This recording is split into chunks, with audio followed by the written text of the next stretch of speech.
né? E aí a história começa mais ou menos 3 meses depois do casamento. Uau. Quando ele... Tava tudo em paz. Tudo em paz, os tudo primeiros normal. dias. Eu achava um pouco estranho, a primeira noite foi muito estranha, só que eu achava normal porque eu nunca tinha me casado, eu nunca tinha me relacionado com ninguém, então eu olhava assim, deve ser normal, porque ele foi um tanto frio, né, na primeira noite, durante os dias, aquela coisa assim que eu sentia uma certa distância, mas eu não conseguia identificar o que era, né?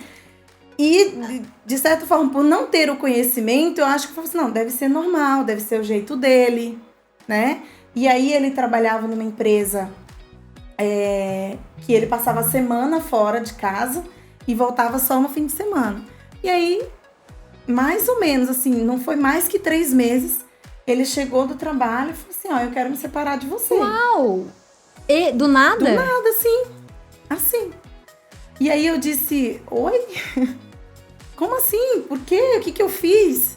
Não tá tudo bem? O que tá acontecendo, né? Casei, gente. O que tá acontecendo? E aí ele falou pra mim que ele não me amava.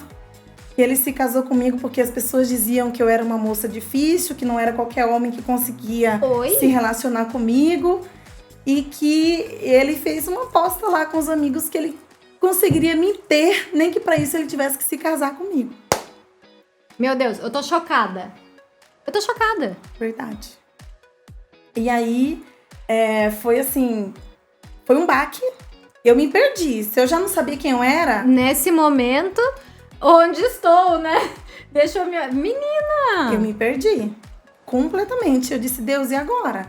E aí, pra mim, os princípios cristãos para o namoro, noivado e casamento é muito valoroso pra mim. É um valor muito forte. Uhum. Então, assim, em não se relacionar sexualmente durante o namoro, o casamento é pra até que a morte os separe. São valores que eu não abro mão. Uhum. São valores pra mim que eu não negocio. Eu também. Né? Uhum. E aí, o que aconteceu? Eu perdi o chão. Eu fiquei meio maluca no primeiro momento, sem saber o que fazer, sem saber como reagir. Chorei muito, muito, muito. Tentei entender e aí ele trouxe muitas coisas, assim, que durante o namoro ele tinha ficado com outras pessoas. Me citou o nome de quem era, tudo pra, tipo assim, ó, pra você entender que é real que eu tô te dizendo, que eu realmente não te quero. Te destruiu, né? E ele acabou comigo, porque alguma dessas meninas eram meninas que eu conhecia, sabe? Essas meninas que ele se relacionou eram meninas que eu conhecia. E foi assim, foi algo muito avassalador assim, nas minhas emoções. Sim. Ali eu me tornei muito ciumenta. Eu tive muita, sabe, eu queria saber onde ele estava, com quem ele estava o tempo todo, porque eu não aceitei aquilo de primeiro momento. Eu não conseguia aceitar. Então, eu falei pra ele, olha, eu acho que você arrumou um problema pra você, porque assim como eu não me relacionei com você sexualmente durante o namoro, eu também acredito que o casamento é até que a morte os separe. Então, como é que vai ser isso? Eu falei, você não me encontrou em qualquer lugar. Você me pediu pro meu pai, você foi na casa do meu pai, sabe? Você me conhece, você me conheceu na igreja, você conhece os meus valores. Você não me achou na rua pra agora você pegar como qualquer coisa e jogar. Eu falei, tá, se é assim, então você vai ter que ir na casa do meu pai e me devolver pra ele. Ah, você tá louca, isso não existe e tal, você já é de maior, enfim. E aí começou, muitas dores, muitos ciúmes. Me tornei, assim, muito ciumenta, mas eu não transparecia. Sim. Por quê? Eu sempre busquei me lá aprender com o erro dos outros. Eu erro muito. E eu acho que quando a gente erra, a gente aprende. Mas, porque assim, aprender com os seus erros é inteligência. Mas aprender com o erro dos outros é sabedoria. Sim. Você não precisa passar pelo que eu passei, por exemplo. Né? Se você ouve uma história como essa e aprende a fazer as suas escolhas, você não precisa fazer uma escolha errada. Né? Você pode buscar essa sabedoria em Deus e aprender a fazer uma escolha que vai trazer alegria para você, que vai trazer paz para o seu coração. Né? Não significa que mesmo com a escolha certa, você não vai ter desafios. Claro. Você vai ter desafios todos os dias, porque são pessoas diferentes, culturas diferentes. Lógico, são vidas perfis diferentes. Né? Cada um com a sua vida, com a sua essência, Exatamente, né? crenças diferentes, né? Principalmente quando muda de um estado para outro, de um país para outro. Então, tem essas diferenças que são desafiadoras no dia a dia, né? Que a gente vai ajustando. Mas que são naturais, né, Simone? Exatamente. Tá.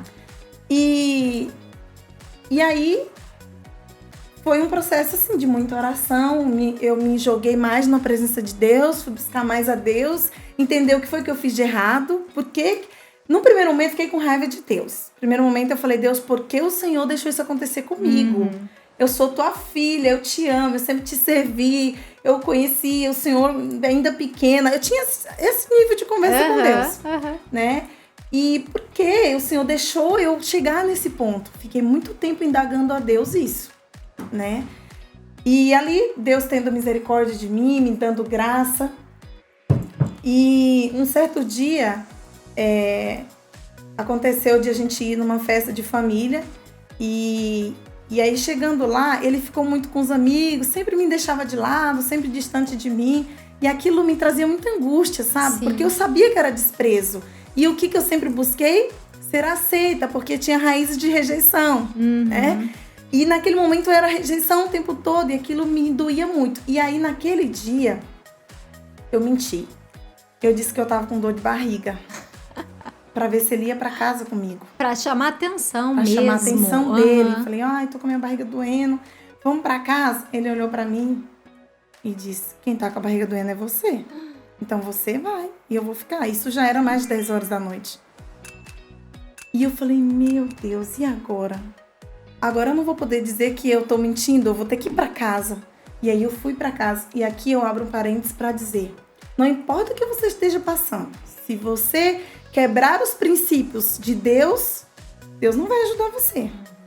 Mesmo que você esteja vivendo um processo doloroso, os princípios do reino de Deus você não pode quebrar. E naquele momento eu quebrei o princípio da verdade, né? E aí eu fui pra casa. Só que quando eu cheguei em casa, eu falei, Deus, eu não aceito esse sentimento mais dentro de mim, porque isso tá fazendo mal só a mim. Eu escondia o sentimento do ciúme dele. Eu não queria que ele soubesse que eu queria saber onde ele estava. Eu escondia isso dele, né? E isso me fazia me sentir pior ainda, porque era uma coisa que eu sentia sozinha. E aí eu cheguei em casa, eu me lembro que eu me joguei assim no chão e eu disse, Deus, eu quero hoje ser liberto desse sentimento. Eu não quero mais sentir ciúmes. E fiquei no chão e eu disse, Deus, eu só levanto daqui quando eu sentir que eu não tenho mais esse sentimento. Fiquei no chão. E aí, as horas foram passando. Eu me lembro que ele chegou já mais de 1h da manhã. E quando eu ouvi o portão, né? Eu ainda tava no chão ainda. Nossa. Porque eu acabei adormecendo ali. Mas quando eu levantei, é como se eu sentisse. Eu senti que aquele sentimento saiu do meu coração. E eu precisava me libertar dos ciúmes, porque senão eu não teria forças para lutar o quanto eu lutei para chegar onde eu cheguei. Então eu precisei... buscar isso. E veja que tudo é conduzido pelo Espírito Santo. Amém. Por isso que eu sempre digo, você é imagem e semelhança do Deus vivo. Amém. Se você se deixar ser conduzida por Ele, você vai receber todas as orientações que você precisa. Porque tudo que eu recebi veio de Deus. Eu não tinha condição eu não tinha conhecimento suficiente para pensar e agir do jeito que eu agi se não fosse buscando nele. Sabedoria do céu. A minha oração era, o que eu faço? Deus, o que eu faço agora? Eu sempre falei assim com Deus, até hoje. Né? Eu vim pra cá e falei, Deus, o que o Senhor quer que eu fale lá? Amém. Né? Porque a gente tem muita coisa pra falar, mas Deus sabe o que você aí do outro lado precisa ouvir. Né? Com certeza. E aí, naquele dia, Deus me libertou dos ciúmes. Amém. Só que...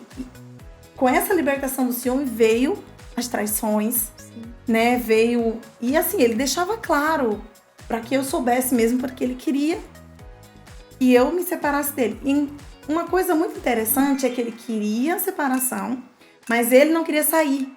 Ele não queria que as pessoas soubessem o que ele fez, sabe? E hoje eu entendo um pouco disso, né? Mas essa situação me deixava assim, como que você quer a separação e você não vai? Porque eu dizia pra ele, eu não vou te segurar, eu não vou manter você aqui, né? Mas eu não vou sair, porque eu acredito que o casamento é pra sempre, não, é um princípio que eu não abro mão. E ele não saía, mas ele fazia tudo e agia sempre com ações para que eu... Pra que você saísse. Né? Pra que você, tipo... ela que desistiu. Exatamente. Né? Ela que abriu mão, ela que... Eu entendo. Né? Exatamente. Tá. E eu confesso que algumas vezes eu tentei, porque eu pensava, eu não mereço isso. Deus não me fez para isso. E aí eu ia buscar na palavra, eu via lá que Deus, a Bíblia fala que Deus odeia o divórcio. Mas, em alguns casos, né, Deus vai ser com você. Se é um caso de dor, de sofrimento, de agressão, de desonra, e precisar acontecer, Deus vai te conduzir da melhor forma e vai te abençoar. Eu trabalho com relacionamento, conheço algumas pessoas que precisou passar pelo processo do divórcio. Algumas até depois voltaram, passou pelo processo para aprender algumas coisas e depois voltaram. Amém. Agora com conhecimento, com sabedoria, né? Então, eu acho que eu posso citar aqui o caso da minha irmã, Alcione, porque ela fez uma live comigo contando essa história. Depois eu fiz uma live com o esposo dela, falando sobre isso, porque eles foram um caso que precisou passar pelo divórcio. E depois casaram, nossa, são casados. O amor é tão grande, casaram 2 vezes. Ai, que coisa boa!